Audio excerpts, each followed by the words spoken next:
Give me some action this day. Coming up next on Crown Jewels.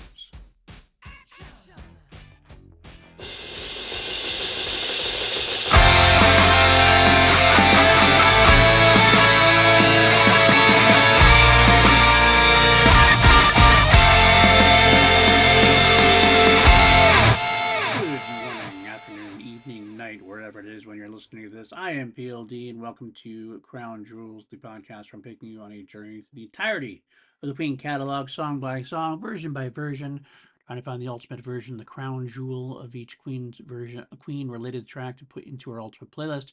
Also, would like to give you some notes, some quotes, and of course, try to see if track slides into our top 10 Queen-related tracks of all time. It's been a while since we've had one break in.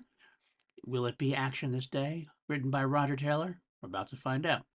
Written by Roger Taylor, features Freddie Mercury on the lead and backing vocals as well as piano. Features Roger Taylor on lead and backing vocals as well as drums, a synthesizer, and some guitars. You got Brian May on the guitar and Mac on synthesizer, which means yet again, no John Deacon on this track. No John Deacon on this track.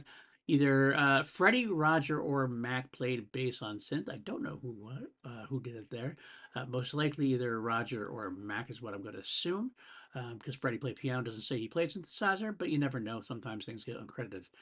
Now, this is the last track on the album that kind of like goes into that dancier kind of stuff.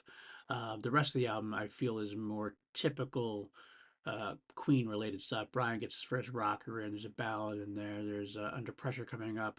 And I mean, it's all like Cool Cats can be kind of considered kind of funky, but this was kind of like the ending of like the first half, really, where they really tried that kind of the new sound they're going for to a degree. But Roger tends to be has always been kind of dancey anyway, but his danciness has always kind of led towards rock and roll, so he hasn't changed too much with his approach with this track at all. But this is an interesting note that Hot Space did start a new trend. The album started a new trend for the band where Brian and Roger would not be like singing lead vocal on a track. Every album they had a track where Roger would sing a lead vocal and Brian would sing a lead vocal, and that would be it. This one they kind of stopped doing that, and that doesn't really ever really fully come back at least as much. I mean, they don't.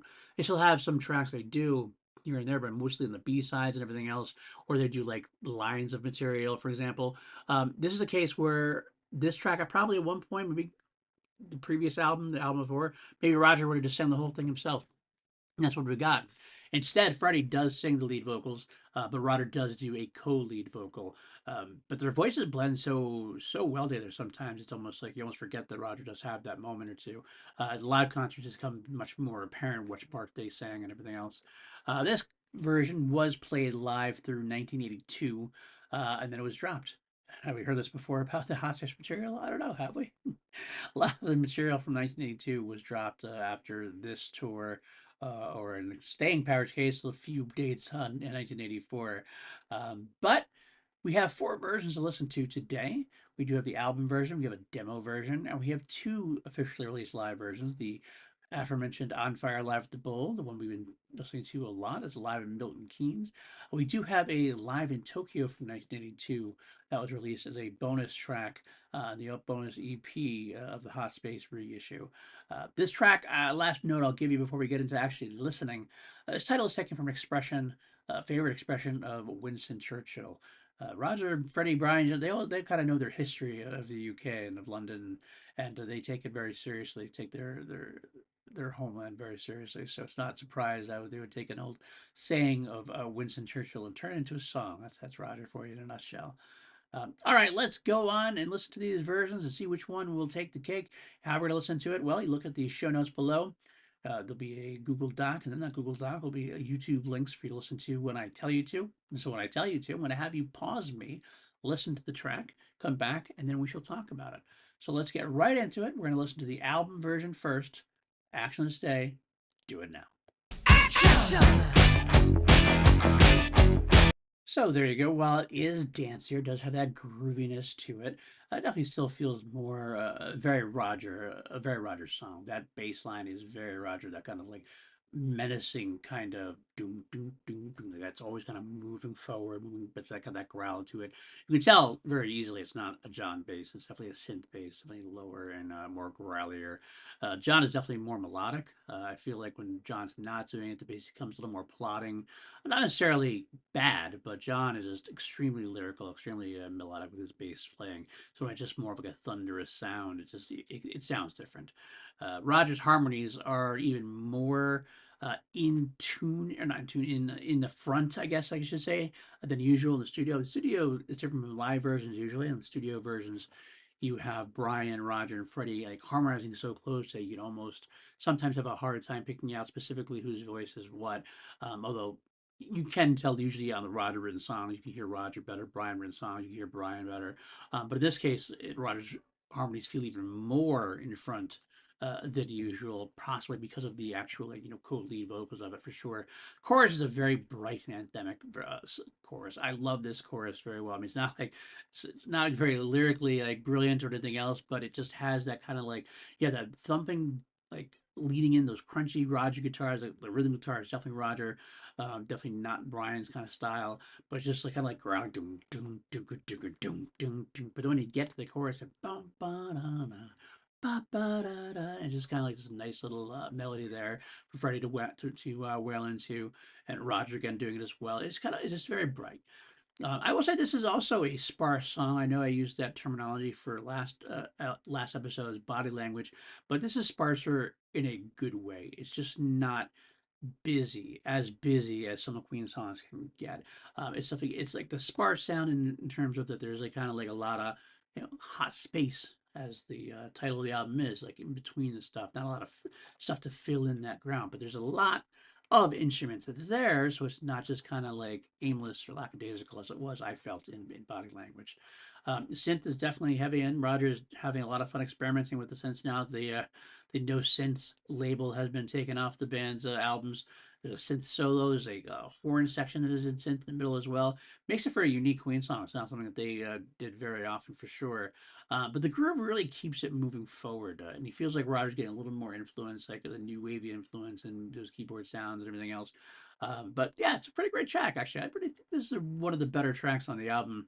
I really do enjoy it. But what do you think? That's just as important out there. Let me know in the comments what you think about this track. But first off, let's go listen to the demo version of it and come back and we'll talk about that. Go do it now. Action now.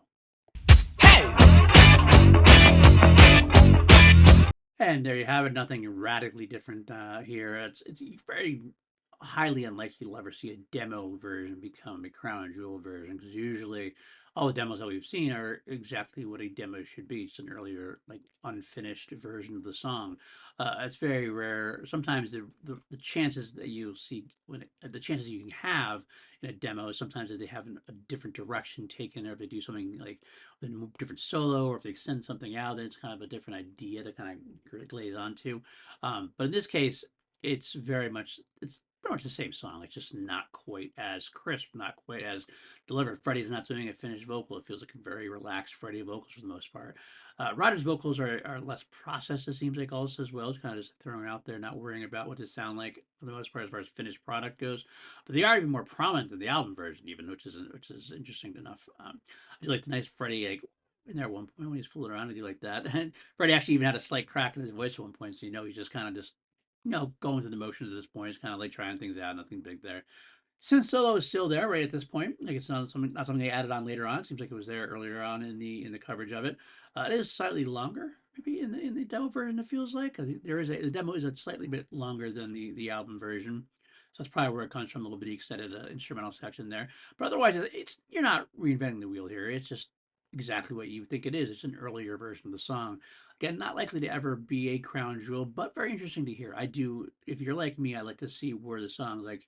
I love to see even more demos like where it comes from, like the progression of how it got to be where it is. You can see like where the band made decisions to do things or not do things, as it were.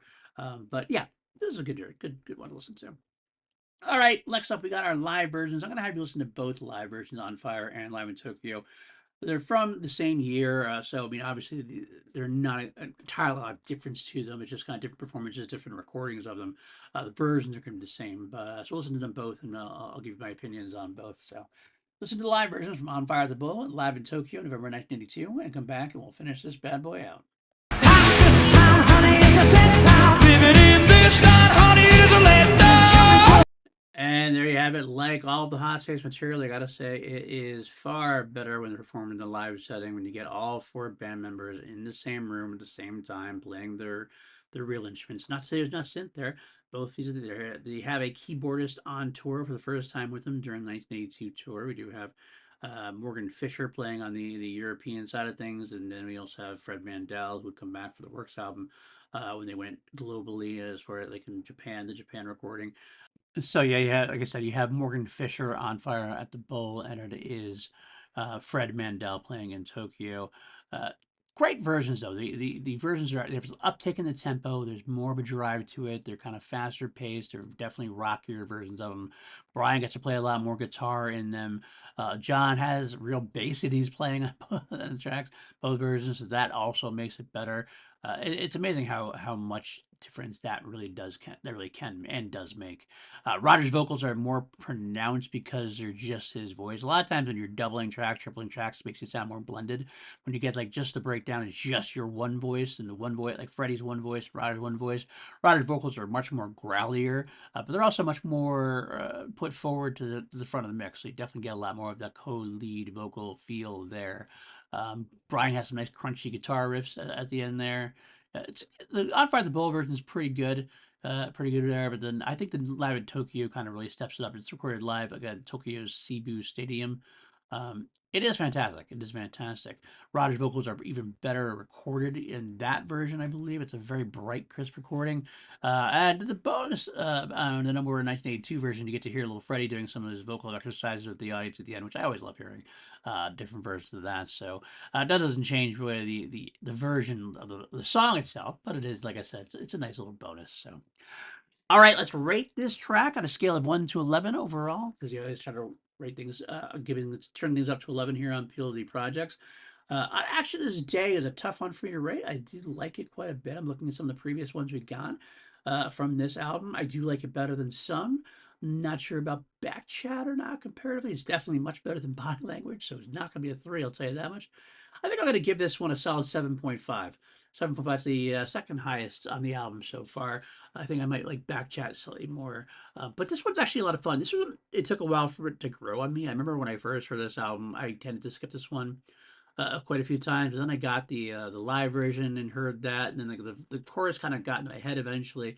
Eventually, I definitely came around to the song. So one that has grown on me over the years. And I think if you give it a chance, it'll grow on you too. So maybe miles may vary. All right, well, let's rate all the different versions, rank the versions. We got the 4 versions to rank, and we'll see which one is our crown jewel, our titular crown jewel. For me, this is easy. The least favorite, my least favorite of the bunch is definitely the demo version. Again, more interesting than desirable to listen to like on a consistent basis. I like hearing it, but at the same time, when you're talking about the best version, the crown jewel version, it's not going to be the demo version. I think it comes as no surprise during the Hot Space album that the next version is the album version. The 2 live versions are definitely far superior for everything I just said about the live versions. Nothing too surprising about that if you're following me along. So the real question is, which one is it? Is it On Fire at the Bull or is it live in Tokyo 1982? And this one, I'm not going to leave you in suspense. It's live in Tokyo 1982. That's the one that's gonna be my crown jewel for the weekend. Not just because I want to get something different. I do have that occasional like sense of like, well, I like to break things up. It's kind of sick, like having just the full album versions or everything from On Fire at the Bull. And this one, I have a chance to get something different. It's not just that it's different. It is. I feel like it feels like a better recording. It feels like a brighter recording. Rodder's vocals sound a little bit better. I do like that bonus. You know, again, it is just a bonus, but it's a good bonus to have Freddie doing this crowd work at the end. But at the end of the day, I think it's just a superior version. You can ask my very though. So let me think what you think. Which one did you think was the best version? Which one would you put on your playlist? Check out Spotify for my Crown Jewels playlist. It's up there for you. I've been kind of updating it as we go along. So we are up to the Hot Space album. We've got a lot of tracks already on there to listen to. But yeah, that's where we're going to end this episode of this week. We got it. Action This Day is live in Tokyo 1982. That's our Crown Jewel. So we will see you next time here on Crown Jewels, where we tackle Put Out the Fire, which is a real more typical Brian May Queen song. It's definitely the most hard rocking song on the album, at least on the studio version for sure. But come back and we will talk about that and get through the rest of the Hot Space album before we move on to the rest of the 1980s. But thank you so much for checking us out. If you do like things here, you can like, subscribe, leave comments, share, get people involved. Do a Patreon, patreon.com/PLD Products, and a YouTube membership coming. And on there, you get early versions of these episodes. Usually, I record them like on a Monday or Tuesday, and I put them up pretty much that same night or the next morning, and the rest of the world gets it on a Friday. But sometimes I record in bulk. You might get 4 episodes early, then like you have to dole them out to the main audience like every week. So you might get really ahead of the schedule then. But yeah, and if not, though, if you can't join Patreon, I totally get it. I completely understand that, no doubt. But like I said, you do all those other things and help out the channel and everything else. That would be greatly appreciated. That's it for this week. Action this day, action this night, and then next week we'll try to put out the fire. All right, guys. I'll see you next week.